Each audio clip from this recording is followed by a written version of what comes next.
Hello guys and welcome to today's video. Today is a little bit different, and as you can see I'm in a different car also. For the moment I'm driving an old Peugeot 307 and that's what I'm going to talk about a little bit more, because I work for a Peugeot and I get to drive a lot of Peugeot cars, a lot of different types, and that got me thinking of maybe instead getting a BMW, getting a Peugeot. And I'm gonna talk about it a little bit more, but I'm just gonna switch my camera angle because this looks not that great. Yeah, this is better. I get to drive a lot of Peugeot cars, and of course my mother has one, a pretty new 308, and I think it drives very good. I'm not a fan of the old Peugeots, but there is a 308 GTI, and that is actually a pretty interesting car.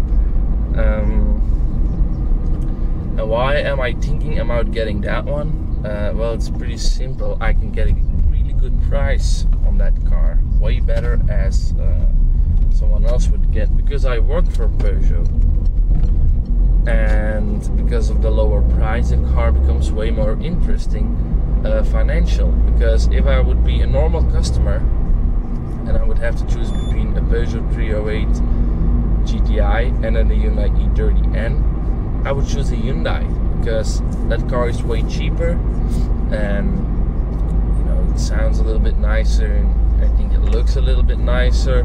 So yeah, the car has way more, for the price it's better value. But when I get a big reduction and I pay the same price or less for the Peugeot, then it becomes a different story. The car is even a little bit faster than the Hyundai. Also on track, it's apparently faster. So those are, two great things. It weighs less, and it has ceramic brakes. So that are big benefits when you compare it to the Hyundai. Also, it's a new car, so I have a 2-year warranty, so that's also great. On the Hyundai you have 5 years. I have to admit that's better. Yet still, it's only a 1.6, and for the American viewers you think, what the heck? I know, I understand it, but here in Belgium it works a little bit different, because you pay a lot of taxes on big engines here. Mustang V8 is very expensive to own here. Like I said, the car costs, like a Mustang V8 costs around 45,000 euros. You can get them to 50,000 euros. When you change that to dollars, you pay like $57,000, and then you pay yearly road taxes are 5,000 euros, and to ride the car in you have to also pay another 12,000 euros, and then you have to pay insurance. So above the 75,000 euros price from the car, you pay another, let's say, insurance, road tax, and ride-in tax, I think it's called. You pay like another 20,000. So that's suddenly let's say a $75,000 Euro Mustang, which is about $80,000. And when you compare it to the American market, you guys may think it's ridiculous, which it is. That's why every Mustang you see here is an EcoBoost. From the 100 Mustangs I saw maybe 5 GTs, and that's just it. The prices are just ridiculous. And that's why a big engine in here in Belgium at least isn't that interesting. So when you have a 1.6 compared to a 2-liter or a 3-liter, you pay way less taxes, yearly taxes and riding taxes. So that is, that's a better thing. And you actually get the same power. And the first 2 years you have warranty, and that's about it actually, because there's also a way of you can get the car for 3 years, and then when you have the car for about 3 years you can give it back to the garage, and then you only pay like 13,000 euros. Okay, at the end you don't have a car, but you only pay 13,000 euros to own a car 3 years, and you can abuse it a lot. You can abuse it as much as you want, but when you don't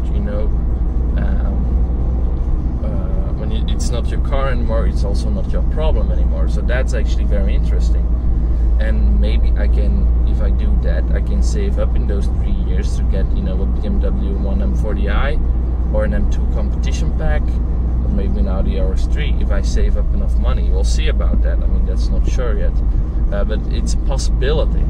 And I was thinking about that, but then I'm thinking also, the BMW, sure, I would get a second-hand one, of course. I wouldn't get a brand new one. But the one I want with, the right specs and stuff like that is about 10,000 euros cheaper than the Peugeot. Sure, the car is already 3 or 4 years old, and also it's already driven 30,000-40,000 kilometers, but still that's pretty okay. The car will be as good as new. It will not be brand new, but it will still be in very good shape, and that's a good thing. So yeah, that's why I'm thinking, that's why I am not sure what to get. The other thing is also, sure, I pay a little bit more, but after 3 or 4 years I still have a car, and when I want to get a new one, I still have the value of the old car. So it's a little bit double. I also may at the end only paid like 16 or 18,000 euros for the BMW, which is still more than the Peugeot. But there we get the other things. Yes, the road taxes are way more because you pay for a 3 liter, and you have just a way bigger engine. You pay more. It's a little bit more. It's not a big night and day difference, but you definitely pay more.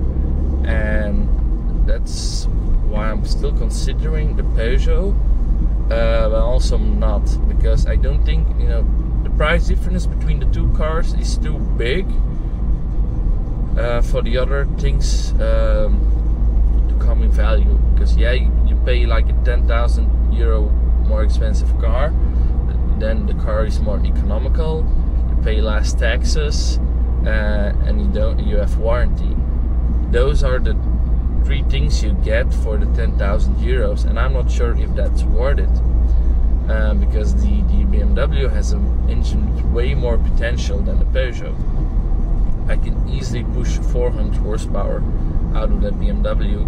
With a big turbo upgrade I can push 600 horsepower, but I'm probably not gonna do that, because that's not that healthy for the engine, because I heard a lot of cars who got that upgrade got reliability problems, and I don't want to have that. I still want it to be a good daily driver.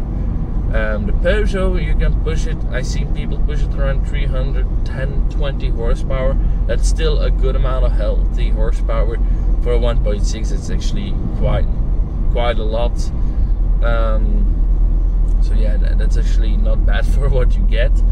But I'm just thinking, if you're pushing 300 horsepower out of a 1.6, how good is it actually going to last? Sure, in the beginning it will be nothing, but what about after 150,000 kilometers?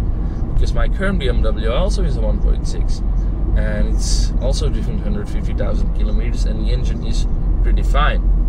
But sure, that's what I'm not knowing, because I have more than 2.5 times the horsepower of that BMW I own with the Peugeot. So I'm just considering what should I get. I'm still considering the BMW, because I have more connections in the BMW world. I know the car better. Well, I've driven versions of both cars, that's for sure. I mean, I own one and my mother owns the other one, so that's for sure. But I'm still not sure what I should get. Like I said, they both have benefits and drawbacks compared to each other. But that's just that. I'll think about it. Also, my channel is called Bimmer Belgium, so it would be a little bit ridiculous to not own a BMW. So otherwise, I would change my name. But still, there is another car coming, but that's not for today. That's still, in a good amount of time. And we're not going to talk about that one too much, but there is a big possibility that there is another car coming, which should be, pretty interesting. So yeah, every time I skip the video, that means I dropped the phone because I was accelerating too hard. This car isn't that fast, but when the turbo kicks in, you really get a punch, and then the car just drops my phone to the ground. So yeah, I don't have my holder with me, but the dashboard is actually pretty handy. So yeah, like I said, I will still think about it. We're not sure what we're going to get. Also, maybe the car will be coming sooner. I'm also getting it in January. I will tell you in a later video why. I may get the car sooner. Well, if it's gonna be the Peugeot, I'll order it in January, but then I'll get it in March or April. Or otherwise, it's possible I'll buy, the BMW in January or February. We'll see about that. I mean, we're still a long way ahead, and we'll just, we'll see what we're going to get. But it's gonna be a very interesting future for us.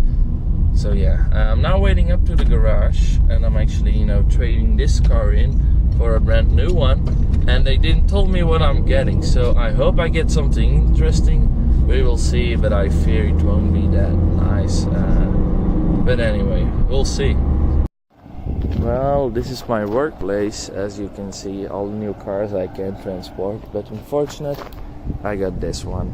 So that will be a boring trip home. I'm still waiting the day I can drive a GTI from this version. And yeah, it'll be that one for today. Too bad. So yeah, here we're driving in the new car. You can see it's still covered in plastic. This is going to be a showroom model, so it's going to be put in the garage. But still, yeah, nothing that special. I wish it was something cooler to drive, but it is what it is. So yeah, we are heading home to the garage with this car, and that's going to be it for today's video. There will be a video up tomorrow about the BMW and a small update, so you will see that very soon. So see you guys tomorrow. Bye.